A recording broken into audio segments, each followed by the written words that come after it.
ये वीक ख्वाबों की नज़र होने जा रहा है। आप बहुत ज़्यादा सोच रहे हैं।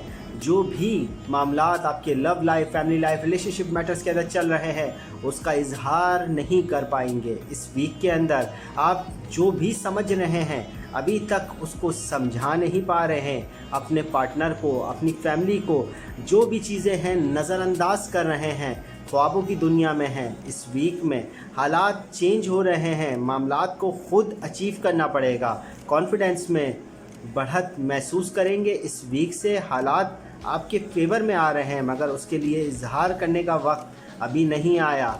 Love life, family life, relationship matters में लोग आपकी परवाह करते हैं, मगर अभी तक आप लोगों के बारे में नहीं सोच रहे हैं।